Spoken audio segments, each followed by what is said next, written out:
Vous êtes d'accord avec le petit Ben Seguir, Frédéric et Régis, c'est bien ça? Oui. Mais vous n'êtes pas d'accord. Étienne et Nabil, on est d'accord que vous n'êtes pas Absolument. d'accord? Magnifique. Chez les pas d'accord, qui commence? Chez les pas d'accord? Oui. Ah bah comme c'est moi qui décide, vu que c'est quasiment mon émission, bah c'est Nabil qui va démarrer parce que Nabil c'est l'agent de tout le monde, mais moi je suis l'agent de Nabil. Nabil. Et chez les d'accord? Merci, Étienne. À ton honneur, écoute. Ah ouais, allez. Eh ben voilà, on commence. Oui, vous êtes d'accord. Je ne vois aucune équipe supérieure à Monaco. C'est à vous, mon cher Régis. Non, ce qu'ils proposent depuis le début, ils répondent à beaucoup de critères du jeu. Je trouve que physiquement, c'est très intéressant. Ils sont solides dans les duels. Techniquement, sur des schémas, sur des circuits préférentiels, c'est très intéressant. Il y a du talent individuel avec les jeunes qui sont capables de faire des coups. Ce qu'ils proposent sur l'aspect collectif, c'est très, très cohérent. Je trouve Monaco très intéressant cette année. Nabil. Déjà, pour être supérieur à tout le monde, ils ont perdu contre Nice le week-end dernier. Donc déjà, ils ne sont pas supérieurs à tout le monde. Alors pour moi, s'il avait dit oui, on est le rival numéro 1 du Paris Saint-Germain, j'aurais totalement acquiescé. C'est une équipe effectivement à fort potentiel, mais je l'attends aussi sur les temps faibles, voir comment elle les gère, parce que chaque année, Monaco, il y a parfois des creux et il n'y a pas toujours les solutions. Donc pour moi, l'AS Monaco aujourd'hui, c'est derrière le Paris Saint-Germain qui conserve quand même une marge par rapport aux autres. Et d'ailleurs, je rappelle que le leader du championnat, c'est le Paris Saint-Germain, c'est pas Monaco. Fred. Oui, mais avec une petite marge au classement. Et c'est bien, ça corrobore, je trouve ça très sain ce que dit Ben Seguir. C'est sain, ça montre une absence de complexe. Dans un club qui a souvent souffert quand même d'une cette ambiance un peu lénifiante, voilà, il y a un côté, tout est confortable, tout est bien, il y a du luxe, il y a le soleil.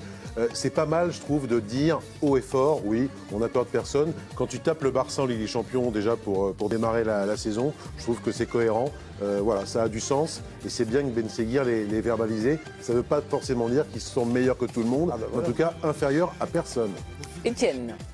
Oui, mais c'est pas la question de savoir que c'est bien qu'ils aient de l'ambition. Et moi, je suis ravi que des jeunes aient de l'ambition et que Monaco ait de l'ambition. Mais comme l'a dit Nabil, on a vu toutes les saisons dernières avec Monaco qui avait un bel effectif, Monaco qui avait parfois un beau jeu, mais Monaco a toujours des trous dans la saison. Monaco a toujours ce même public. Ils font des matchs devant 4000 personnes. Je veux dire, ça les porte pas. Et puis cet effectif-là, il est intéressant, mais c'est pas le Monaco qui avait gagné le titre contre le Paris Saint-Germain. Le Paris Saint-Germain est très régulier pour moi. C'est fini. Un super duel qui va être arbitré par le président Éric Blanc. Alors, il y a des gens qui voient... eux. Comment? C'est les deux jeunes qui voient. Oui, mais il y en a Est-ce qui que voient C'est comme leur Ben entraîneur, Seguir. leur entraîneur, il ne le voyait pas monde comme du- ça. Je ne Est-ce vois que c'est aucune le monde équipe du supérieure à football? Monaco. Je Il suis y en pas a sûr. deux qui sont d'accord. On rappelle, c'est Fred et Régis. Il y en a deux qui ne sont pas d'accord. C'est Étienne et Non, mais Nabil. surtout les joueurs, quoi. Écoute, c'est normal. Ce sont deux joueurs, ils arrivent. C'est un interview croisé. Après, non, c'est pas. Vous l'avez lu, l'interview? Oui, je l'ai lu. Mais bon. Enfin, moi, c'est pas bon. Non, mais c'est. Elle était très me lève bien, pas moi, du je trouve. siège. Oui, elle est fraîche. Mais il vous plaît Non, pas, mais ces deux joueurs moi j'aime les joueurs. J'aime ces joueurs-là, créatifs, bah oui. techniques, inventifs. L'interview me laisse de... Bon. en fou. Très Donc, bien. après, quand tu me poses... Mais non, mais c'est pas un interview de dingue. Enfin, bon, soyons sérieux. Je vais pas raconter à la France que je vais le placarder dans mes toilettes et je vais le lire tous les soirs. Bon, ça va être ma référence. Enchaînons. Bon, pour On va terminer- parler des Non, joueurs mais- et de Monaco. Non, le PSG est au-dessus jusqu'à D'accord. preuve du contraire. Ok, ils ont battu Barcelone à 10 contre 11, mais ils les ont battus, et même en ouverture au mois d'août au campeur, là. Mais bon, aujourd'hui, ils sont derrière, ils ont un super effectif. Pour moi, c'est la deuxième équipe au niveau de l'effectif derrière le Paris Saint-Germain. Ils peuvent prétendre à beaucoup de choses, à une grande saison. Espérons qu'ils vont confirmer en Ligue des Champions. 7 points et invaincus en Ligue des Champions. Ils sont agréables. Ils ont joué personne, ils jouaient Barcelone. Non, mais ils sont agréables, ils me plaisent. Ils ont des qualités, comme tu dis, techniques, athlétiques. Là, j'adore l'entraîneur. Éditeur. J'adore. Mais Bon, donc vous n'êtes voilà. pas d'accord et le Après, point je suis va pas- à Étienne. Non, c'est le et PSG qui est Nabil. devant, quoi qu'il arrive, aujourd'hui. Régis, est-ce que pour vous, donc vous étiez plutôt dans le camp des d'accord, quelle est l'équipe qui vous produit le plus de plaisir en Ligue 1? Brest et Strasbourg. D'accord, donc pas Monaco. Alors je répondais à ta question, Karine, en Oui, non, mais en dehors de Monaco. D'accord, à Monaco, vous les mettez dedans? Voilà, je les mets dedans parce que je trouve qu'ils sont beaucoup mieux que la saison dernière. Donc il y a une évolution dans ce qu'ils proposent et ce qu'ils font. Je trouve que les matchs en dehors de la défaite contre Nice ce week-end et Malgré Oui. ça, les circonstances. Il faut rappeler, voilà, les il y a circonstances du match. un joueur qui est expulsé, qui prend un deuxième carton jaune, bêtement. Donc, ils font toute une mi-temps à 11 contre 10 en faveur des Niçois. Il y a aussi ce pénalty non sifflé avec la main de Louchet. Donc, il y a des circonstances aussi dans cette rencontre. Mais je trouve ce qu'il propose, voilà, il y a de la puissance, il gagne des duels, il y a du talent individuel, les jeunes font des choses incroyables. On a toujours la sensation quand on les regarde qu'il va se passer quelque chose. Voilà, je m'attends à qu'ils vont gagner le match. Il se passe toujours quelque chose. Alors vous me posez la question de ce que j'aime regarder. Je dis Strasbourg et Brest qui sont deux footballs totalement différents, qui sont très, très agréables. Un jeu direct avec Brest, ça gagne beaucoup de duels, ça en manche, ça envoie dans ce qu'il propose. Strasbourg qui a des jeunes joueurs avec un projet de jeu, mais je trouve que Monaco... c'est bien, c'est très intéressant ce qu'il propose. Adi Hütter, l'entraîneur justement, s'est exprimé suite aux propos de son ailier. Il a déclaré « Oui, nous pouvons être un très bon concurrent au PSG. Nous savons que l'on peut être très fort avec une équipe talentueuse et de la qualité. Nous croyons en ce que nous faisons, mais quand nous ne contrôlons pas nos émotions, n'importe qui peut nous battre. Elias Benseguir est un jeune joueur très talentueux. Parfois, les jeunes joueurs rêvent, laissons-les rêver, mais avant, nous devons faire le travail. » Il parle de contrôle des émotions et c'est vrai que Monaco a déjà pris 3 cartons rouges cette saison. Contre Lyon, c'était Camara, ça n'a pas été un souci parce qu'ils ont quand même gagné 2-0. Contre Lille, ils font que match nul 0-0 parce qu'il y a cette expulsion de Thésée à la 60e et contre Nice. Donc il y a une mi-temps entière à 10 contre 11 avec cette expulsion de Vanderson. Ça aussi, c'est quelque chose qu'ils doivent gérer parce qu'ils ont été pénalisés clairement contre Lille et surtout contre Nice. Non, vous n'avez pas l'impression? Non, mais qui mettent. Quelqu'un a regardé les matchs? On peut avoir deux lectures. C'est un effectif effectivement fort potentiel, jeune et tout, mais. Alors bon, il faut voir les circonstances des cartons jaunes, mais c'est bien qu'ils mettent aussi un peu d'agressivité, de détermination. Je ne dis pas d'agressivité dans le mauvais sens. Vanderson, c'est une poussette, c'est pas une agressivité. Thésée, c'est une maladresse sans nom. Oui. Bon, c'est vrai que c'était X-Files ce qu'il avait fait sur la deuxième, quoi. Déjà sur la première, il aurait dû se faire expulser. Mais moi, ce que j'aime là dans leur équipe, on va dire entre guillemets, de l'allant offensif, ils ont toujours eu. Mais les dernières saisons, Etienne a totalement raison. Il y avait d'autres acteurs, Ben Yedder, d'autres. Moi, ce que je trouve la grosse trouvaille, alors c'est vrai qu'ils avaient des trous d'air derrière, il y avait les questions du gardien. Leur milieu. Non, c'est le double pivot, là, Zakaria, Camara, qui est pourtant, pour l'instant, pour moi, leur vraie valeur ajoutée par rapport peut-être aux autres équipes du haut de tableau. Et pour répondre à la question du soir, parce que le Paris Saint-Germain, cette année, sans doute, il lui manque du talent individuel, peut-être pour aller loin en Ligue des Champions, mais il y a une régularité quand même dans la performance en Ligue 1. On ne les sent pas donc avoir un trou dans la saison, donc ça va être compliqué quand même pour eux. Eh ben dis donc, 69%, Moati et Djeli. Ouais, bon, de toute façon, on était serein avec Etienne, on a fait un peu de cinéma avant, mais on connaissait le dénouement. Et puis les émotions, c'est pas que les cartons, c'est aussi de rester dans le match tactiquement jusqu'au bout, pas s'enflammer, parce qu'on en a connu des jeunes.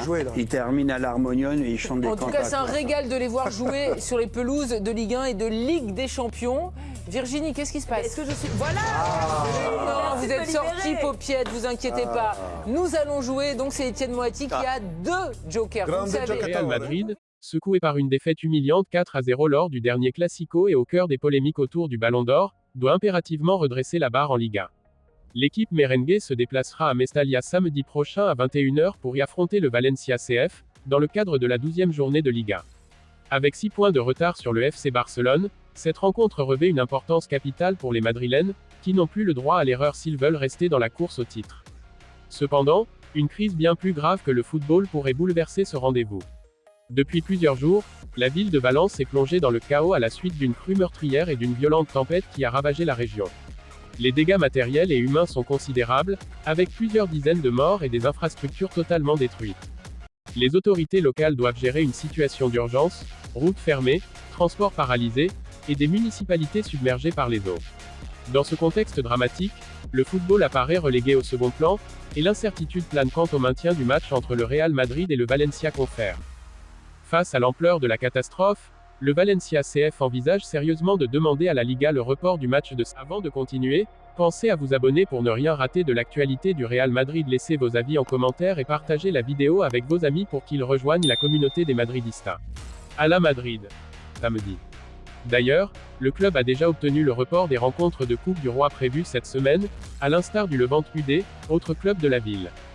Toutefois, aucune demande officielle n'a encore été adressée concernant le match face au Real Madrid, les autorités attendant de finaliser une évaluation complète de la situation.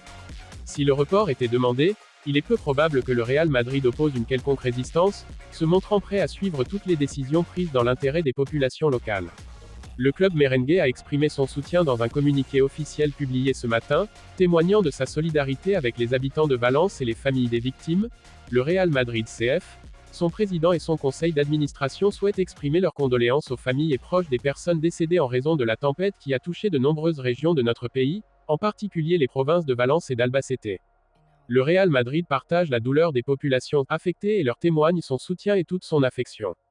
Dans un geste symbolique, les joueurs du Real Madrid ont également observé une minute de silence avant leur séance d'entraînement ce matin.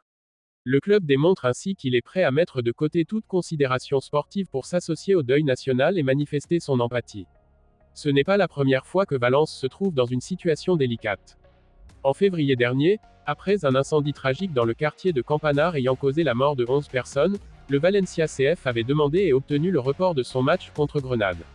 Mais les conséquences de la tempête actuelle dépassent de loin cet épisode tragique. Les séquelles sont colossales, de nombreuses victimes, des infrastructures détruites, et des services publics incapables de fonctionner normalement. Dans ces conditions, il apparaît difficilement envisageable que la rencontre de samedi puisse se dérouler comme prévu. Dans l'attente de la décision finale concernant le match, le Real Madrid reste focalisé sur l'aspect sportif. Une victoire à Mestalla est impérative pour ne pas laisser le FC Barcelone creuser l'écart en tête du classement.